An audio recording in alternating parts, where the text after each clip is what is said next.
Bhojpuri actress ने big boss में आए साजिद खान का घिनौना सच दुनिया के सामने रख दिया। बताया कैसे गंदे गंदे काम करने के लिए कहता था। आज जानेंगे इस लड़की ने किया ऐसा आविष्कार कि अब लाखों लोगों की जिंदगी बचाई जा सकती है। और पाकिस्तान टर्की के साथ मिलकर कैसे इंडिया के मुस्लिम के खिलाफ काम कर रहा है, जानने के लिए देखते रहिए वीडियो लास्ट तक। Fact number 10, me too movement के दौरान कई एक्ट्रेसेस ने फिल्म मेकर साजिद खान पर घटिया हरकत करने का आरोप लगाया था, पर अब साजिद की घटिया हरकतों की शिकार हुई एक और एक्ट्रेस सबके सामने आई है। हाल ही में साजिद को बिग बॉस में एज अ कंटेस्टेंट बुलाया गया है, जिस पर भोजपुरी एक्ट्रेस रानी चटर्जी ने प्रतिक्रिया दी है। रानी का कहना है कि एक शारीरिक शोषण करने वाले दरिंदे को बिग बॉस जैसे नेशनल शो में जगह देना काफी शर्मनाक चीज है। रानी ने बताया कि साजिद ने उन्हें हिम्मत वाला फिल्म के धोखा धोखा सॉन्ग के लिए सिलेक्ट किया था, जिसके बारे में बात करने साजिद ने रानी को अपने घर बुलाया था। रानी ने बताया कि घर पर साजिद अकेला था। साजिद ने रानी से पूछा कि क्या वो छोटी स्कर्ट पहनने में कंफर्टेबल है, तो रानी ने कहा कि वो मैनेज कर लेगी। इसके बाद साजिद ने रानी को अपनी स्कर्ट ऊपर करके पैर दिखाने के लिए कहा। पहले तो रानी हिचकिचाई, पर उन्हें लगा कि शायद बॉलीवुड में ऐसा ही होता होगा, तो उन्होंने अपनी स्कर्ट घुटनों तक उठाई। जिसके बाद साजिद ने उनसे उनके ब्रेस्ट साइज के बारे में पूछा, उनका बॉयफ्रेंड है या नहीं, वो दिन में कितनी बार सेक्स करती है, ये सब बातें पूछी और रानी के साथ जबरदस्ती करने की कोशिश की। रानी का कहना था कि मी टू मूवमेंट के दौरान उन्होंने इस बारे में कुछ नहीं कहा, क्योंकि उन्हें डर था कहीं उनका करियर खतरे में ना आ जाए। पर बिग बॉस में साजिद को देखकर वो अपने आप को रोक नहीं पाई। फैक्ट नंबर 9, मेडिकल इक्विपमेंट्स काफी महंगे आते हैं, जिन्हें अफोर्ड करना आम लोगों के बस की बात नहीं होती। पर आज हम आपको एक ऐसी यंग एंटरप्रेन्योर से मिलवाएंगे जिन्होंने लाखों के डायलिसिस मशीन को रिक्रिएट करके कुछ हजार रुपए में बेचा। मिलिए आन्या पोगारियन से।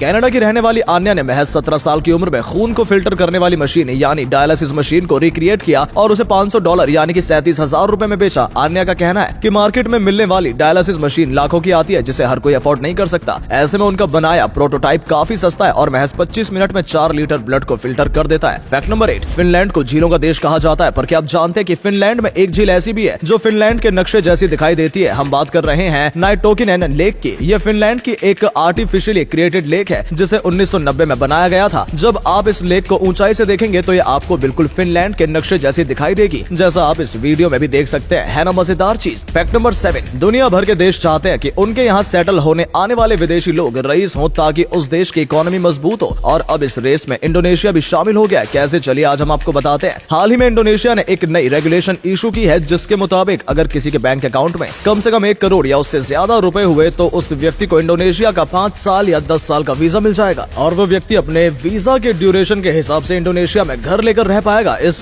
पॉलिसी को क्रिसमस के बाद लागू कर दिया जाएगा, ताकि इंडोनेशिया की इकोनॉमी को एक बूस्ट मिल सके। आप में से कौन कौन इस पॉलिसी का हिस्सा बनने के लिए क्वालिफाइड है, कमेंट्स में लिखकर जरूर बताएं। फैक्ट नंबर 6, आपने अक्सर देखा होगा कि जब कोई मर जाता है तो लोग उसे RIP यानी रेस्ट इन पीस कहकर अपनी संवेदनाएं प्रकट करते हैं, पर एक मरे हुए हिंदू को RIP नहीं कहा जाना चाहिए। पर आखिर क्यों, चलिए आज हम आपको बताते हैं। RIP का कॉन्सेप्ट इस्लाम और क्रिश्चियनिटी में होता है, क्योंकि दोनों ही धर्म मानते हैं कि एक दिन ऐसा आएगा जब सभी मुर्दे उठ खड़े होंगे और उस दिन भगवान उनके साथ न्याय करेंगे, जिसे इस्लाम में रोज ए मशहर और क्रिश्चियनिटी में जजमेंट डे के नाम से जाना जाता है। इसलिए दोनों ही धर्म के लोगों को मरने के बाद दफनाया जाता है और उन्हें RIP कहा जाता है। पर सनातन धर्म में कहा जाता है कि शरीर आत्मा के वस्त्र की तरह होता है, इसलिए जब कोई मरता है तो उसकी आत्मा नए शरीर में चली जाती है। इसलिए हिंदू धर्म में मुर्दों को जला दिया जाता है, ताकि उनकी आत्मा अपनी आगे की जर्नी को कंटिन्यू करे। हिंदू धर्म में जजमेंट डे जैसा कोई कॉन्सेप्ट नहीं होता। यही कारण है जिसके चलते हिंदू व्यक्ति के मरने पर कभी भी उसे RIP नहीं कहना चाहिए। फैक्ट नंबर 5, अक्सर ऑनलाइन कपड़े खरीदते हुए इस बात का डर बना रहता है कि कहीं कपड़े की क्वालिटी फोटो जैसी नहीं आई तो, इसलिए ज्यादातर लोग कपड़ों के लिए ऑनलाइन प्लेटफॉर्म का इस्तेमाल नहीं करते। पर अब इस चीज का सोल्यूशन ढूंढ निकाला है IIT के रिसर्चर्स ने। हाल ही में IIT मद्रास के इन रिसर्चर्स ने एक ऐसी टच स्क्रीन टेक्नोलॉजी डेवलप की है, जिसमें आप अपने स्मार्टफोन पर ऑनलाइन दिखाई देने वाले कपड़ों को टेक्सचर और मटेरियल टच और फील कर पाएंगे, ताकि आप ऑनलाइन शॉपिंग से पहले ऑनलाइन मिलने वाले कपड़ों की क्वालिटी को चेक कर सके और सही कपड़े ऑर्डर कर सके। मतलब भारत में टैलेंट की कतई कमी नहीं है, बस फंडिंग प्रॉपर मिले तो भारत के लोग देश को सुपर पावर बना सकते हैं। क्या आप भी इस बात से एग्री करते हैं? कमेंट्स में लिखकर जरूर बताएं। फैक्ट नंबर 4, सिंगापुर को दुनिया की सबसे सेफेस्ट जगह कहा जाता है, पर अब ये बात साबित भी हो चुकी है। कैसे, चलिए आज हम आपको बताते हैं। हाल ही में उपतिन सईदी नाम के एक टिकटॉकर ने अपने लैपटॉप को एक स्टारबक्स के आउटलेट में टेबल पर रखा छोड़ दिया और दूसरी जगह खाना खाने चला गया, ये दिखाने के लिए कि सिंगापुर कितना सेफ है। जब उपटिन खाना खाकर वापस आया तो उसे उसका लैपटॉप उसी टेबल पर रखा मिला जहां उसने उसे छोड़ा था। इससे पता चलता है कि सिंगापुर को ऐसे ही दुनिया का सबसे सेफ प्लेस नहीं कहा जाता है। फैक्ट नंबर 3, आज तक हमने आपको कई ऐसे देशों के बारे में बताया है जहां एडवांस्ड टेक्नोलॉजी से लेस पब्लिक बेंचेस लगाई जाती है, पर अब भारत में भी स्मार्ट बेंचेस ने एंट्री कर ली है। हम बात कर रहे हैं बेंगलोर के बेलेंदुर में मौजूद RMZ Eco World Tech Park की, जहां कुछ इस तरीके की सोलर पावर्ड स्मार्ट बेंचेस को इंस्टॉल किया गया है। ये बेंचेस RMZ इको वर्ल्ड के एम्प्लॉइज के लिए लगाई गई है, ताकि ब्रेक के दौरान वो इन बेंचेस पर बैठकर रेस्ट कर सके। इन बेंचेस में आपको वाईफाई के साथ फोन चार्जिंग सिस्टम भी मिल जाएगा, जहां आप ब्रेक के दौरान अपने फोन को चार्ज करके इस्तेमाल कर पाएंगे।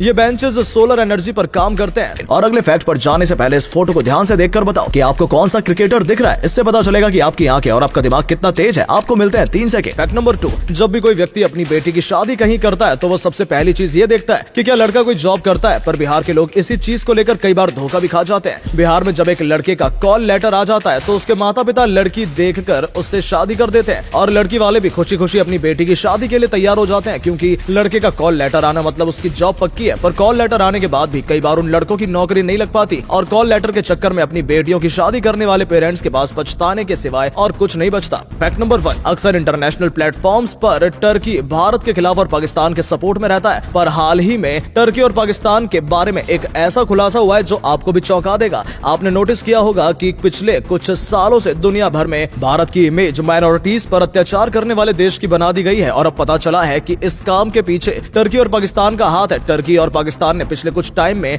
एक ऐसी साइबर टीम बनाई हुई है जिसका काम होता है भारत को माइनॉरिटीज पर अत्याचार करने वाले देश की तरह पोर्ट्रेट करके दुनिया भर में भारत की इमेज खराब करना। वैसे इससे ज्यादा इन देशों से उम्मीद भी नहीं की जा सकती है। दोस्तों, वीडियो अच्छा लगा हो तो इसे शेयर कर देना। ऐसा करने से हमें मोटिवेशन मिलता है और ज्यादा अच्छे वीडियोस बनाने के लिए। वीडियो देखने के लिए आपका बहुत बहुत धन्यवाद।